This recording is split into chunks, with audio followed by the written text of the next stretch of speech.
Okay, so today we're gonna. Okay, I'm gonna start this up. Okay, so starting the timer. So today I'm gonna talk about the leadership development at Goldman Sachs, in that case, and how it applies to the Good to Great framework, and then how it applies to my personal framework.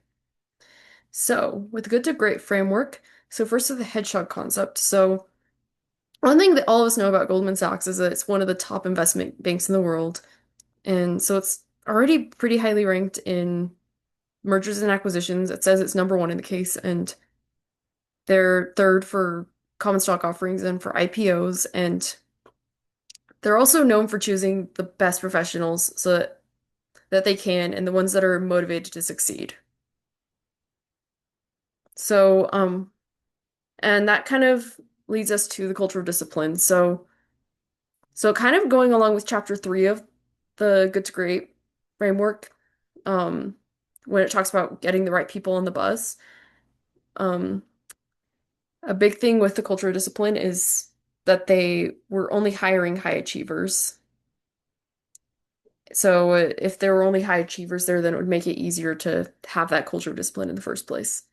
And another thing was pronoun education. They were only allowed to say I when they were talking about failures. If they were talking about any successes, they had to use we because it's important that it's a team effort. It's not about any person and their personal successes. And another thing is they are big on leadership development. So they have huge capital commitments and risks managed, and they also were growing so fast. They still are, and they really needed more leaders and need people to step up. So so leadership is a big thing they look for there. So with technology accelerators, this is more of an implicit thing than explicit. But a couple of things they did touch on were 360-degree performance reviews. So is it important that everybody had people that were under them and above them that were paying attention to how they're performing and giving them feedback? And and they were also doing research on how to improve leadership development in a way that added to the culture and wasn't just a waste of time. And so they looked at the possibility of different books they could purchase or different programs they could use and how they could use what other companies had already used or just use something they've used and make it their own. And so with the flywheel and the doom loop. So a big example of doom loop was in the 90s when they were risking their own capital for higher returns. And so it was something that nearly doubled their earnings at first, but then eventually they sustained substantial losses. And so they eventually had a switch of the presidents, and then they they kind of let a lot of people go and cut a lot of the unnecessary costs and added some added more restrictions, and they were able to stabilize the numbers more. So it kind of goes to show that, the doom loop is a real thing even in a successful company like Goldman Sachs. And there are negative consequences when you go after trying to grow in the moment instead of doing something that's going to sustain you in the long run. Um, and so one thing that they did do that helped was they created some new committees to oversee different aspects of the corporation. So they had the executive committee that was overseeing the whole company, and there was and they had like the operating and partnership committees. And so give me a second with the the operating committee, they focused on promoting strategic and operational cohesion and coordination among the firm's various divisions and locations, quoting the case. And then the partnership committee, they oversaw the partnership policy, selection and practices, as well as the firm's capital structure. And so they had the executive committee that had six people, and then each of those subcommittees had like 18 members. And another thing they did was they took 6 months to research professional development. So one of the issues we talked about earlier was that they wanted to build more leaders so that they could expand better. And so they used internal surveys and in-depth interviews as well as opinions from leaders and employees. And they looked at 14 different best-in-class firms just to figure out how they develop their leaders. And they kind of looked at what worked for different firms. They looked at General Electric in specific, and they saw that with General Electric, they usually what the president said would go with all the employees, but they saw that that wasn't really going to work for Goldman Sachs because they had people who had their own opinions, and I don't think they were the type who were just going to go with the flow, so they couldn't copy exactly what General Electric did. And again, they just wanted to make sure that it aligned with their existing values that they did have. And so with the idea of, they're already great, they want to be built to last.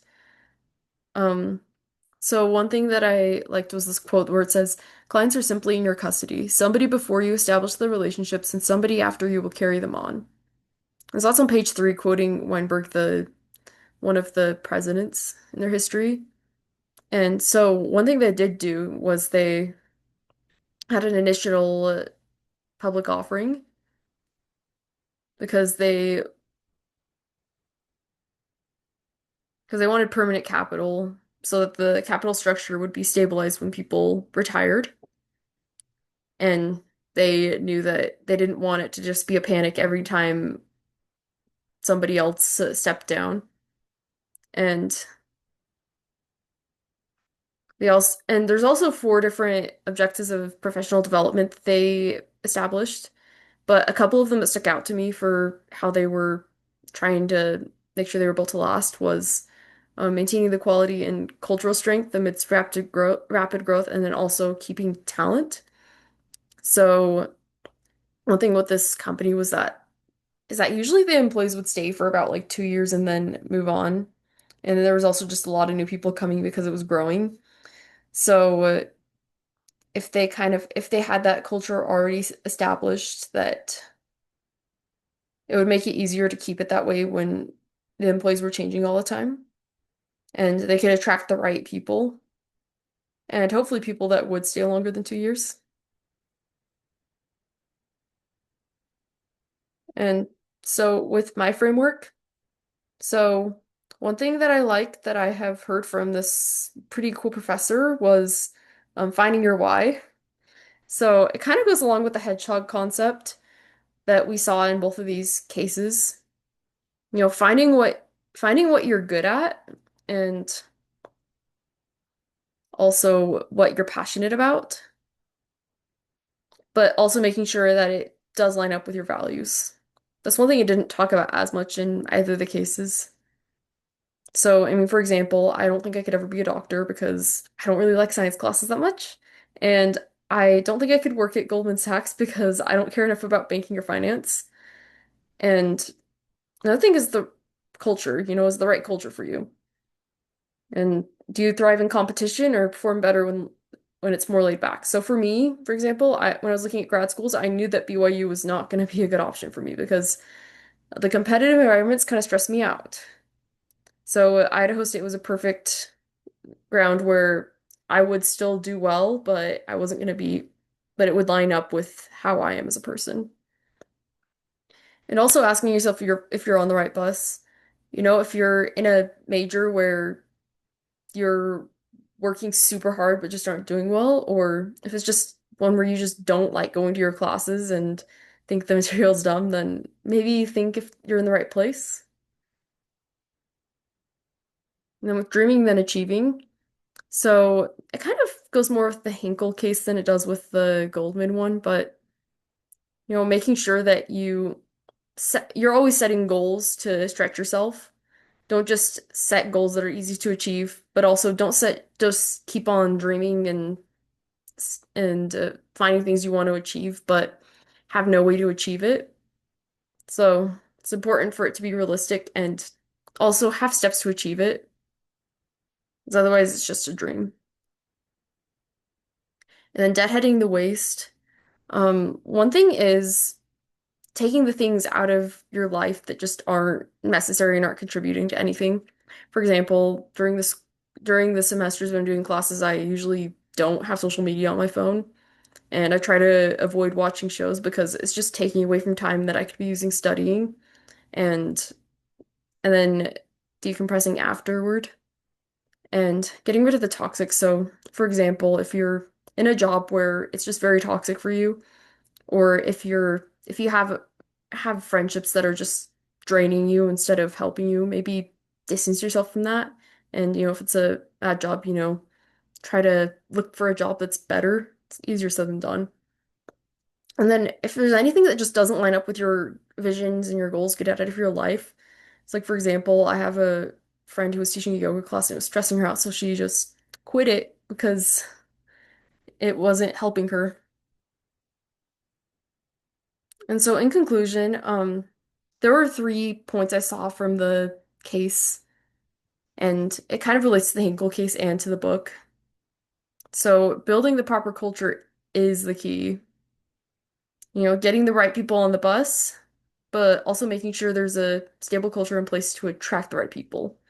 So we saw in Goldman Sachs, they were always only hiring high achievers and the people who wanted the gold star because they knew that those were the type of people who would succeed at that company. And in Hinkle, they did the same thing. They found people that would succeed in that specific company. And you also saw that it's better to be simple. They didn't create some crazy new object initiatives or objectives. They made small changes that lined up with their company values. We saw with the Goldman case, they wanted to find ways to improve the leadership, and we could tell that they were doing the research, but they weren't doing some crazy new program. They actually were trying not to do that because they knew it would be wasting their time, and that the people wanted something that was of value to them. And with slow and steady wins the race. There's a quote I liked from one of my finance classes where it says, "Be patient for growth, but impatient for profits."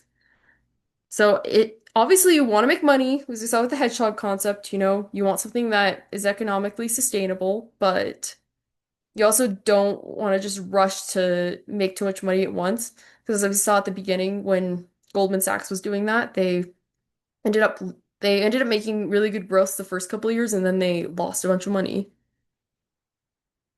And Goldman Sachs was growing, they still are growing. It's a very growing industry, but one thing that I noticed is that they did have objectives on how to improve, but it wasn't based on how to grow more, but it was based on how to sustain the growth that they already were experiencing and how to build leaders to help with that growth. And so I guess that kind of goes on to the flywheel thing. It's the growth is going to continue to happen because of the flywheel, and so they need to make sure that they're finding the right people so that it continues to grow and doesn't become a doom loop again. Anyway, end of my presentation.